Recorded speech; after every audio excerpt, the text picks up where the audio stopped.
Na terça-feira, 15 de dezembro de 1970, foi ao ar o episódio 12 da segunda temporada do programa de esquetes cômicas Monty Python's Flying Circus. O título do episódio era Spam.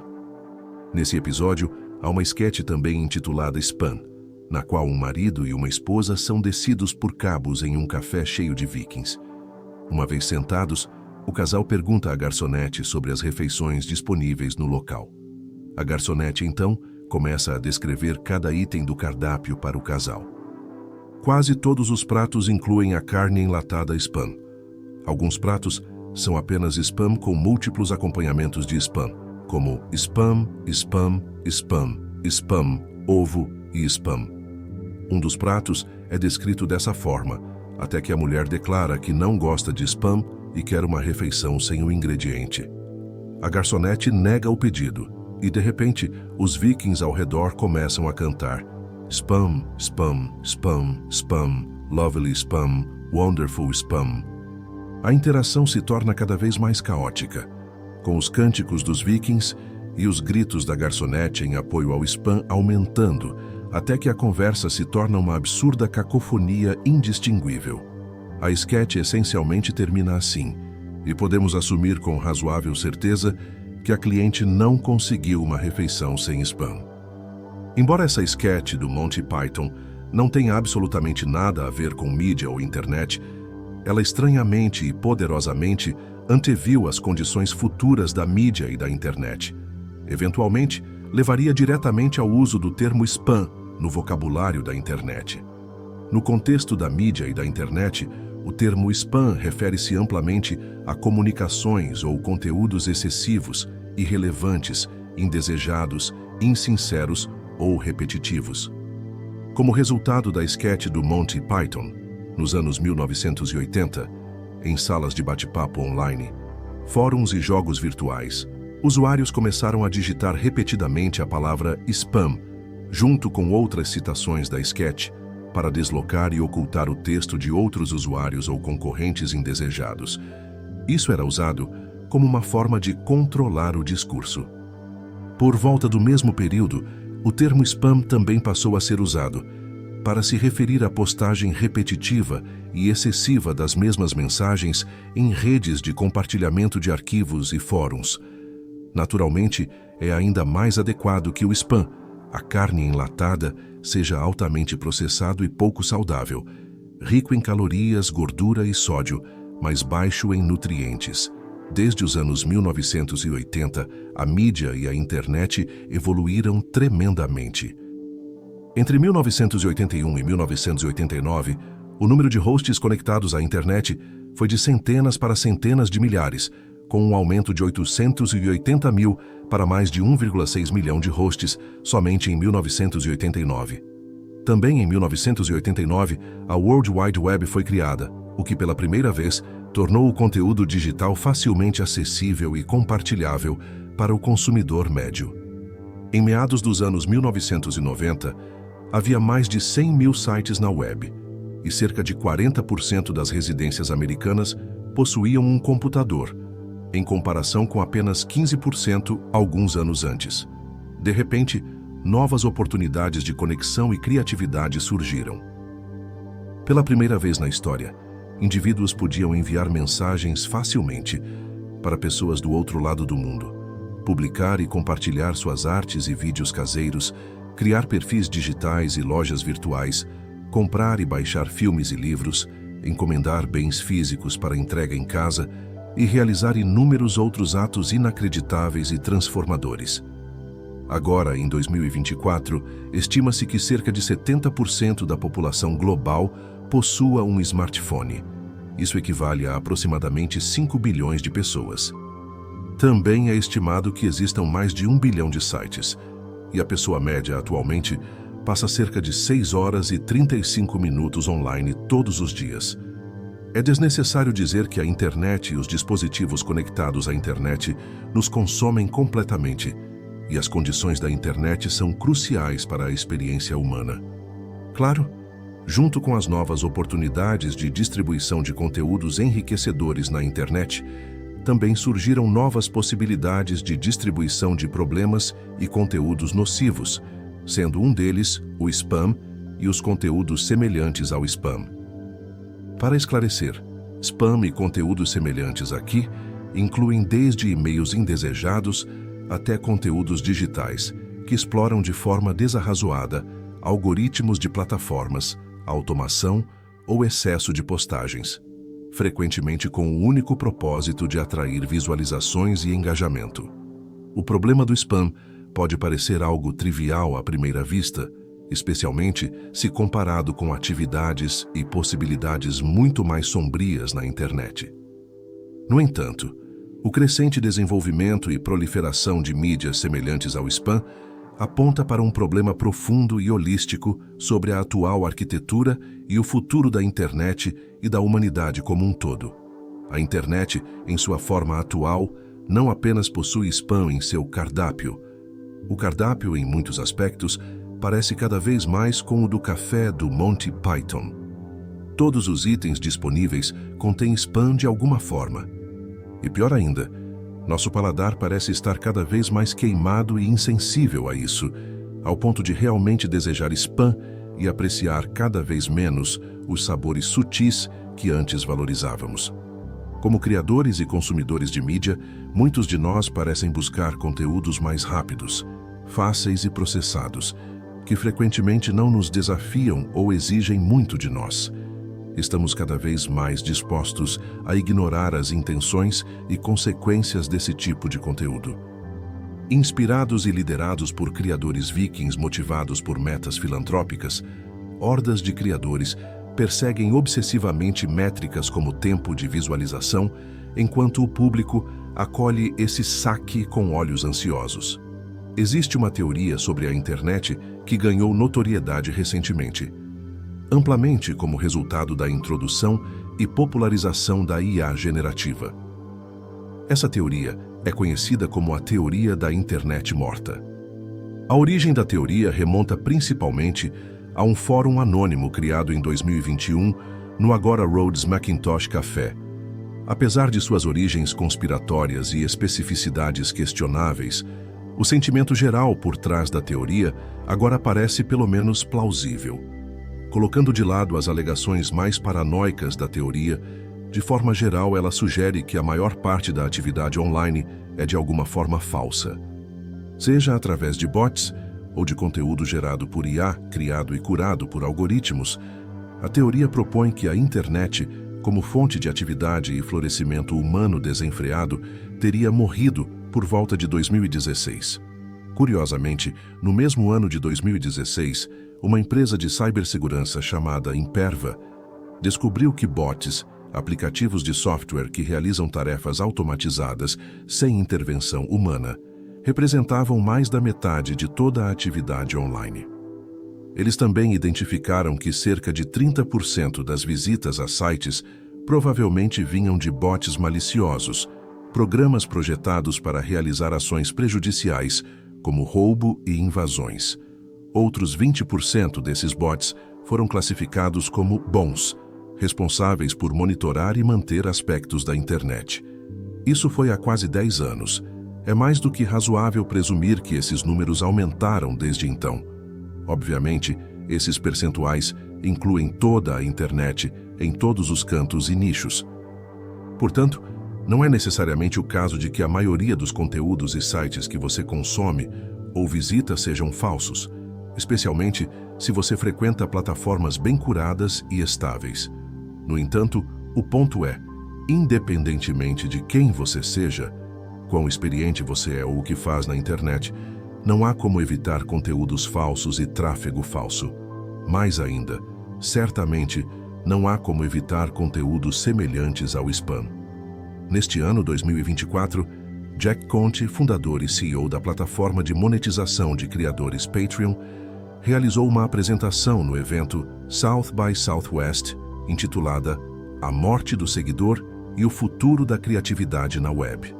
O foco de sua palestra foi principalmente o desenvolvimento e os efeitos dos feeds algorítmicos nas redes sociais e nas plataformas de distribuição de conteúdo.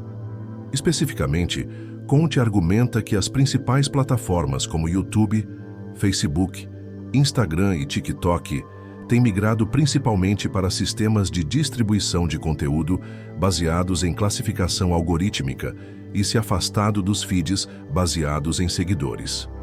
Em outras palavras, o conteúdo na internet é distribuído com base em algoritmos que classificam conteúdos usando métricas de engajamento, como tempo de visualização, em vez de serem curados de forma seletiva e intencional pelos usuários com base em quem seguem ou se inscrevem. Como resultado, segundo Jack Conte, isso fez com que criadores de conteúdo e seus públicos se distanciassem cada vez mais. Na minha opinião, diz Conte, o seguir não é apenas um recurso útil de uma rede social. É uma arquitetura fundamental para a criatividade e organização humanas. Com o conceito de seguir se tornando menos central na distribuição de conteúdo, os criadores precisam cada vez mais produzir para agradar a um algoritmo, em vez de atender diretamente a um público claro ou base de fãs. Pela primeira vez desde a Web 2.0, ele continua, meus seguidores podem não necessariamente ver o que eu posto. E a ideia de uma assinatura começou a se desintegrar. Se uma pessoa não recebe o que eu crio, não há uma conexão direta e verdadeira entre o criador e seus fãs. Não é realmente uma assinatura. O canal de distribuição está quebrado. Isso cria outro problema, a liberdade criativa. Agora, de repente, minha postagem precisa ser melhor que outras postagens, de acordo com critérios que eu não conheço, não controlo e nem concordo. Então, em vez de pensar, o que eu quero criar, o que me inspira, qual é o resultado que eu desejo como artista, o que meus fãs irão amar, agora eu estou pensando consciente ou inconscientemente o que o algoritmo vai favorecer.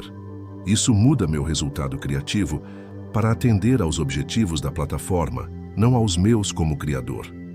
O principal objetivo da maioria das plataformas de mídia social é ganhar dinheiro. Para a maioria delas, a principal maneira de alcançar esse objetivo é por meio de receita publicitária.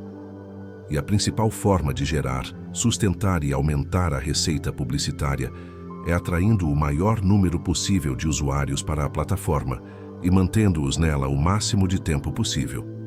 Na escala de grandes plataformas de mídia social, os feeds baseados em classificação algorítmica parecem alcançar isso da melhor forma. Como resultado, os algoritmos têm assumido cada vez mais controle sobre o que vemos e para onde a mídia e o conteúdo online caminham.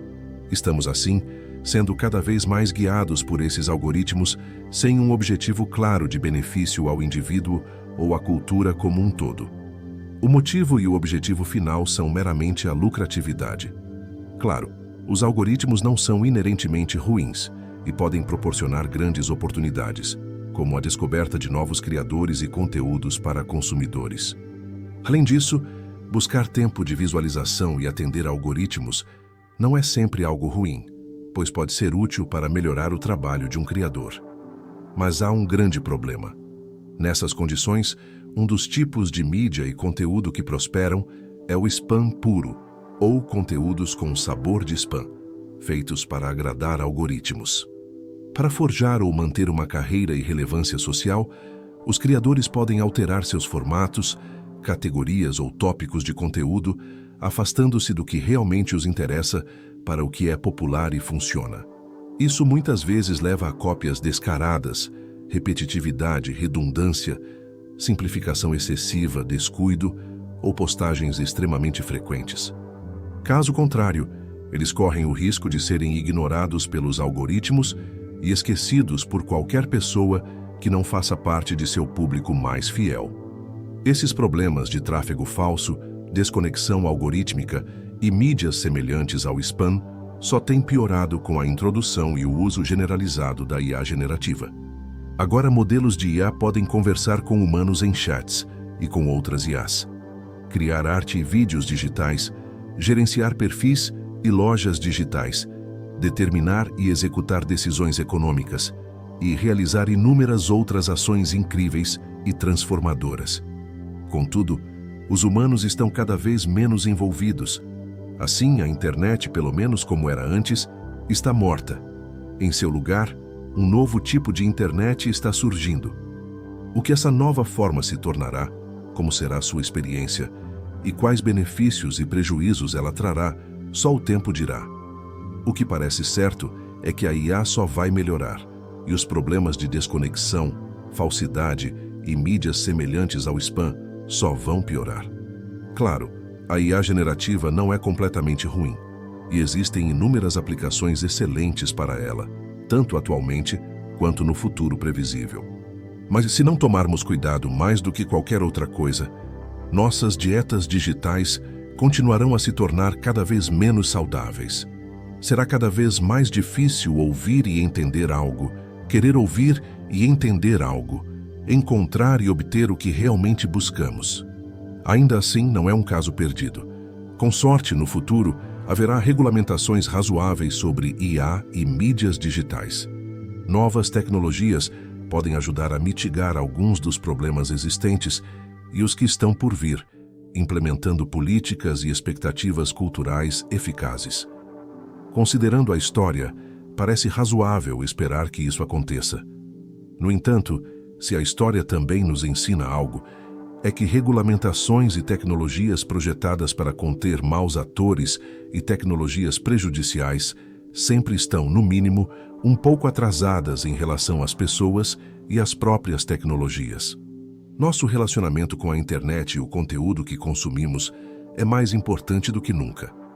Há uma frase famosa que diz que somos a média das 5 pessoas com quem passamos mais tempo. Uma versão mais atualizada disso poderia ser: somos a média dos 5 criadores e 5 categorias de conteúdo que consumimos mais na internet. Em um mundo cada vez mais moldado pela tecnologia e pela interação digital, as escolhas que fazemos sobre o que consumimos e engajamos online serão tão cruciais quanto as decisões que tomamos sobre nossas amizades e associações no mundo real.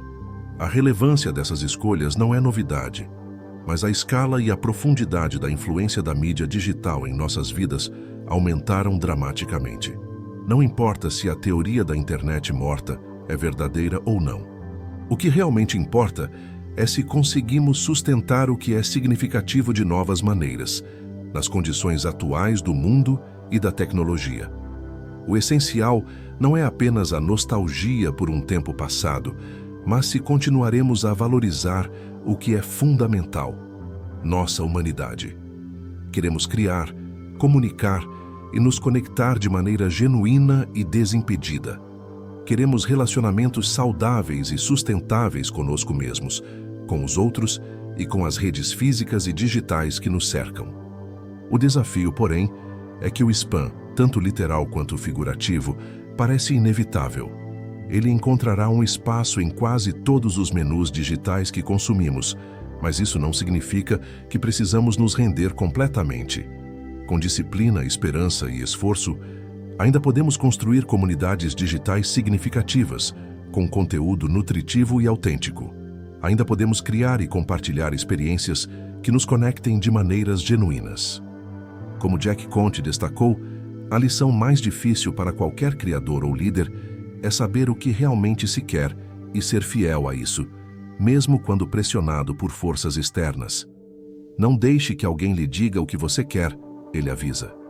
Ou você acabará com o que eles querem em vez do que você realmente deseja. Além disso, em um nível mais prático e imediato, há formas de spam que ultrapassam o incômodo e se tornam perigosas. Mensagens indesejadas, e-mails de spam, ligações automáticas, textos fraudulentos e até correspondências físicas podem levar a consequências sérias, como roubo de identidade, golpes ou assédio. Esses problemas são agravados pelo papel de corretores de dados, empresas que coletam e vendem informações pessoais sem o consentimento dos indivíduos. Cada vez que preenchemos um formulário ou fazemos uma compra online, nossos dados, como nome, endereço, número de segurança social e até credenciais de login, podem ser vendidos a terceiros. No entanto, há esperança. Apesar da disseminação desse tipo de coleta de dados, você tem o direito legal de exigir que suas informações sejam removidas desses bancos de dados. O problema é que fazer isso sozinho é uma tarefa quase impossível.